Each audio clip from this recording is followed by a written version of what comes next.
నమస్తే ఫ్రెండ్స్, ఉస్మానియా యూనివర్సిటీకి సంబంధించినటువంటి డిగ్రీ ఫస్ట్ సెమిస్టర్ యొక్క పేపర్ 2024 డిసెంబర్ ఎగ్జామ్లో వచ్చేటటువంటి మార్క్ క్వశ్చన్ పేపర్ యొక్క బ్లూ ప్రింట్ మరియు ఇంపార్టెంట్ క్వశ్చన్లు ఎట్లా వస్తాయనేటటువంటివి ఈ వీడియోలో ఎక్స్ప్లెయిన్ చేస్తా. పేపర్ అనేటటువంటిది ఈ విధంగా వస్తుందని చెప్పి ప్రిపేర్ చేయడం జరిగింది. దీనికి సంబంధించి మీరు స్క్రీన్ మీద చూడండి. క్వశ్చన్ పేపర్ అనేటటువంటిది నేను ఎడిట్ చేయడం జరిగింది, ఈ విధంగా వస్తుందని చెప్పి. సో వీటికి సంబంధించి సెక్షన్ బిలో వచ్చేటటువంటి క్వశ్చన్లను కూడా తీసుకొచ్చిన. ఎట్లా వస్తుంది అనేటటువంటిది ఒకసారి క్వశ్చన్ పేపర్ ప్యాటర్న్ చూద్దాం. చూడడానికి క్వశ్చన్ పేపర్ అనేటటువంటిది 3 అవర్స్ టైం డ్యూరేషన్, 80 మార్కులతోనే ఉంటుంది. సెక్షన్ ఏలో షార్ట్ క్వశ్చన్లు మొత్తం గ్రామర్ అనేటటువంటిది, గ్రామరు, వొకాబులరీ, స్పీకింగ్ మరియు ఇంటర్పర్సనల్ స్కిల్స్ మరియు పోస్ట్ రీడింగ్ అనేటటువంటి టాపిక్లు 5 టాపిక్లతో రావడం జరుగుతుంది అనమాట సెక్షన్ ఏ. మరియు సెక్షన్ బి అనేటటువంటిది ఏదైతే ఉంటుందో అది ఏదైతే 60 మార్కులతోనూ ఉండడం జరుగుతుంది. 6 ఆప్షన్తో రావడం జరుగుతుంది. ఈ 60 మార్కులతో వస్తున్నటువంటి ఈ క్వశ్చన్ పేపర్లో ఆన్సర్ ఫాలోయింగ్ ఆల్ క్వశ్చన్స్ అని చెప్పి రావడం జరుగుతుంది. ఆన్సర్ ఫాలోయింగ్ ద క్వశ్చన్స్ అని చెప్పి ఇక్కడ 7th క్వశ్చన్ అనేటటువంటిది యూనిట్ 1 అనమాట. యూనిట్ 1లో ఉన్నటువంటి in the bazaars of Hyderabad కావచ్చు, the eyes are not here అనేటటువంటి 2 క్వశ్చన్లు ప్రోజ్ నుంచి పోయట్రీ నుంచి. మొదటి క్వశ్చన్ పోయట్రీకి సంబంధించినటువంటిది, సెకండ్ క్వశ్చన్ ప్రోజ్కు సంబంధించినటువంటి క్వశ్చన్ అనమాట. సో ఇక 8th క్వశ్చన్ అనేటటువంటిది సెకండ్ యూనిట్ నుంచి వచ్చినటువంటి క్వశ్చన్. మొదటిది ఏలో ఉన్నటువంటిది పోయట్రీ మరియు బిలో ఉన్నటువంటిది ప్రోజ్ అనమాట. 9th క్వశ్చన్ అనేటటువంటిది 3rd యూనిట్ నుంచి వచ్చిందనమాట. అట్లాగే 10th క్వశ్చన్ అనేటటువంటిది 4th యూనిట్ నుంచి రావడం జరిగిందనమాట. సో మనం మొదట సీక్వెన్స్గా ఎక్స్ప్లెయిన్ చేసుకుందాం. ప్రతి ప్రశ్నకు 15 మార్కులు సెక్షన్ బిలో ఉంటాయి. సెక్షన్ ఏలో ప్రతి క్వశ్చన్కి 4 మార్క్స్ ఉంటాయి. మనం ఎనీ 5 క్వశ్చన్స్ రాయాలన్నమాట. సో ఇక్కడ చూడండి, ఆన్సర్ యాజ్ డైరెక్టెడ్ అని చెప్పి మొదట మరియు రెండవ క్వశ్చన్ రెండు కూడా వొకాబులర్కి సంబంధించినటువంటి టాపిక్లు రావడం జరుగుతుంది అనమాట. నేను ఆల్రెడీ వొకాబులర్లో వచ్చేటటువంటివి ఎక్స్ప్లెయిన్ చేసిన.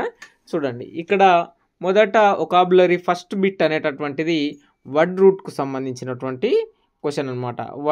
ఏదైతే వర్డ్ రూట్స్ అనేటటువంటి పదం యొక్క మూల పదాలు ఉంటాయి కదా, వాటికి సంబంధించినటువంటి ఫస్ట్ బిట్ అనేటటువంటిది రావడం జరుగుతుంది. ఇక్కడ ఆప్షన్లో ఇస్తారు, మీరు fill in the identify the word roots అని ఇట్లా క్వశ్చన్లు ఫస్ట్ బిట్లో రావడం జరుగుతుంది.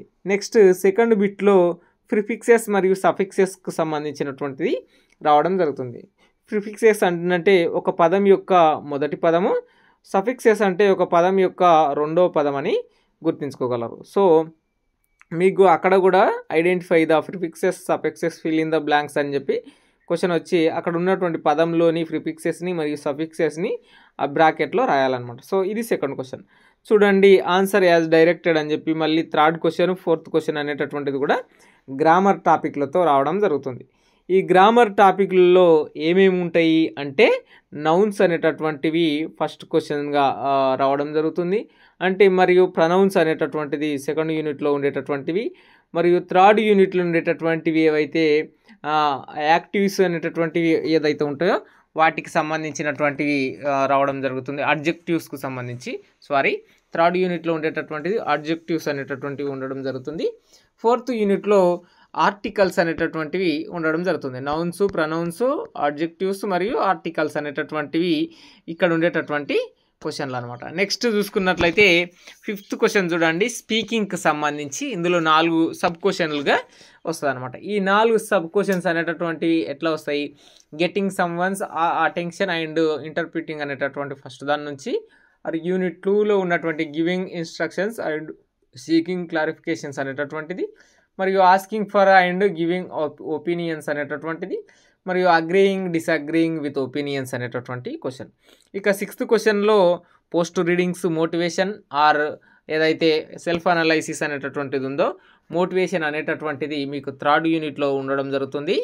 4th యూనిట్లో ఉండేటటువంటి సెల్ఫ్ అనాలైసిస్ అనేటటువంటిది పోస్ట్ రీడింగ్ అన్న రావచ్చు, ఆర్ ఇంటర్పర్సనల్ స్కిల్స్ అనేటటువంటి సెకండ్ యూనిట్లో ఉండేటటువంటి టాపిక్ అన్న రావచ్చు. Most of the times post రీడింగ్సే వస్తాయని గుర్తుంచుకోవడానికి ప్రయత్నం చేయండి. ఇక్కడ గ్రామరు, వొకాబులరీ ఈ 2 టాపిక్లు 2 బిట్లుగా వెనుక ముందలుగా వస్తుంటాయి, కొన్నిసార్లు డిఫరెంట్గా జరుగుతుంది. అంటే ప్రిఫిక్సెస్ సఫిక్సెస్ ముందు అడగడం, వర్డ్ రూట్సే తర్వాత అడగడం, ఈ వొకాబులరీ మొత్తం ఒకటే క్వశ్చన్గా అడిగి, గ్రామర్నే 3 క్వశ్చన్లుగా అడగడం, స్పీకింగ్ని 2 క్వశ్చన్లుగా అడగడం, ఇట్లా వివిధ పర్యాయాలుగా ఒక్కొక్క ఇయర్ ఒక్కొక్క మాదిరి వస్తుంటుంది. నేను ఈసారి ప్రిపేర్ చేసినటువంటిది ఈ మోడల్లో వచ్చే అవకాశం ఉందని చెప్పి చెప్పగలను. ఇక నెక్స్ట్ సెక్షన్ బికి సంబంధించి చూడండి. సెక్షన్ బిలో ఫస్ట్ క్వశ్చన్ ఏంటి, describe the scene of the bazaar in own words అని చెప్పి ఇట్లా క్వశ్చన్ అనేటటువంటిది బజార్, హైదరాబాద్, సరోజిని నాయుడు అని చెప్పి ఫస్ట్ క్వశ్చన్ రావడం జరుగుతుంది. ఇక్కడ కూడా పోయట్రీ మరియు ప్రోజ్ ఏదైతే ఉందో ఇవి ఈ విధంగా ఏ మరియు బి స్థానాల్లో చేంజ్ అయ్యి కూడా రావచ్చు. అట్లా కూడా జరిగింది. 2022 క్వశ్చన్ పేపర్ మీరు చూడండి, ఒక్క 7th క్వశ్చన్ తప్ప మిగిలిన అన్ని పోయట్రీ ప్రోజ్ సీక్వెన్స్లోనే ఉన్నాయి. కానీ ఒక 7th క్వశ్చన్ అనేటటువంటిది in the bazaars of Hyderabad B question గాను, the eyes are not here అనేటటువంటిది ఏ క్వశ్చన్ గాను రావడం జరిగింది 2022కు సంబంధించినటువంటిది. ఇక నెక్స్ట్ సెకండ్ క్వశ్చన్ బిగా ఉన్నటువంటి the eyes are not here Ruskin Bond గారు రాసినటువంటిది. The narrator is an imaginative person support the assumption by providing evidence that is unconnected to the girl on the train అని చెప్పి ఉండడం జరుగుతుంది. ఇక్కడ in the bazaars of హైదరాబాద్లో ఏముంటుంది, హైదరాబాద్ నగరంలోని వివిధ బజార్స్, గోల్డ్ స్మిత్ ఎట్లా ఉంటుంది, మర్చెంట్స్ ఎట్లా ఉంటారు, వెండర్స్ ఎట్లా ఉంటారు, పూలు ఫ్లవర్స్ అమ్మేటోళ్ళు ఎట్లా ఉంటారు, అట్లా ఉంటుంది.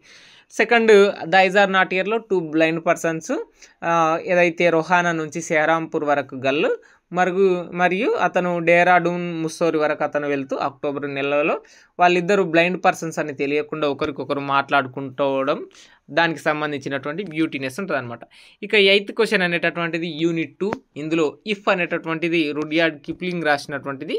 ఇక నెక్స్ట్ సెకండ్ క్వశ్చన్ ఏదైతే ఉంటుందో అది on saying please AG Gardiner గారు రాసినటువంటిది. ఇక్కడ ప్లీజ్, టాప్ ప్లీజ్ అనేటటువంటిది మరియు సారీ, థ్యాంక్ యూ ఇటువంటి పదాల గురించి ఉండడం జరుగుతుంది. సో ఏదైతే ఏజీ గార్డినర్ గారు రాసినటువంటిది ఆన్ సేయింగ్ ప్లీజ్ అనేటటువంటిది ఏదైతే ఉంటుందో అది చాలా సింపుల్గా ఉంటుంది.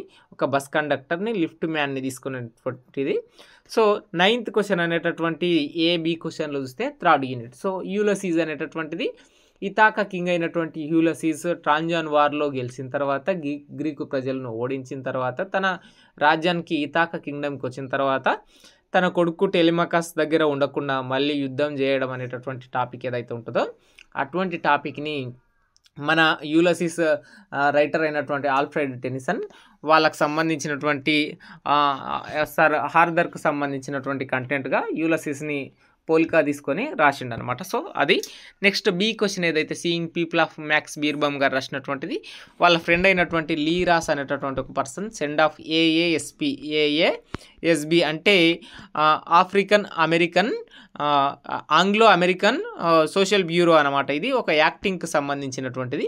దాంట్లో లీరాస్ అనేటటువంటి వ్యక్తి యాక్టింగ్ చేస్తుండేటటువంటి కంటెంట్. నెక్స్ట్ 10th క్వశ్చన్ చూడండి, 4th యూనిట్ 10th క్వశ్చన్ ఏ అనేటటువంటిది ఏంటంటే ఈ క్వశ్చన్ జాన్ మిల్టన్ గారు రాసినటువంటి and is having arrived at the age of 23 అంటే నాకు అప్పుడే 23 సంవత్సరాలు వచ్చేసాయి కూడా. ఒక డిసప్పాయింట్మెంట్ని 23 సంవత్సరాలు వచ్చిన పోయటిక్ పవర్స్ అనేటటువంటివి రాలేవు అని చెప్పి ఒక డివోషనల్ సొనెట్స్ ఉండడం జరుగుతుంది. ఈ పోయం మొత్తం కంప్లీట్గా గాడే సూపర్ టేకరే తను కోరుకున్నప్పుడు టైముని, ఆపర్చునిటీని, సక్సెస్ని ఇస్తుంటాడని చెప్పి జాన్ మిల్టన్ గారు రాయడం జరిగింది. సో నెక్స్ట్ లాస్ట్ క్వశ్చన్ ఏంటి, గాంధీజీ గారికి సంబంధించినటువంటిది. ఇక్కడ మిస్టర్ హిల్స్ మరియు అల్లిసన్ మరియు గాంధీజీ అనేటటువంటి పేర్లతో వెజిటేరియన్ సొసైటీ అనేటటువంటిది ఒక దాంట్లో వీళ్ళు ముగ్గురు ప్రధాన పాత్రలుగా ఉండడం జరుగుతుంది. ఇక్కడ మిస్టర్ హిల్స్కి డాక్టర్ అల్లిసన్కి పడదనమాట. ఇతనేమో ప్యూరిటన్ మత ప్రబోధకుడు, అల్లిసన్ ఏమో యాంటీ ప్యూరిటన్ మతాలను వ్యతిరేకించేటటువంటి వ్యక్తి. అల్లిసన్ ఏమో బర్త్ కంట్రోల్ మూవ్మెంట్ చేస్తున్నటువంటి వ్యక్తి.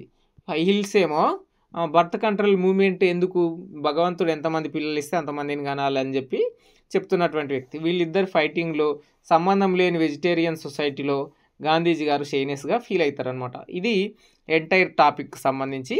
ఐ హోప్ అన్ని క్వశ్చన్ల మీద మీకు పట్టొచ్చిందని నేను అనుకుంటున్నా. ఇవి ఇంపార్టెంట్ క్వశ్చన్లు. వీటికి సంబంధించినటువంటి మార్క్ మోడల్ పేపర్ ఏదైతే క్వశ్చన్ పేపర్ బ్లూ ప్రింట్ మీ ఫ్రెండ్స్ అందరికీ షేర్ చేయడానికి ప్రయత్నం చేయండి. Signing out. నేను మీ దండు Venkataramulu. Please do subscribe my channel.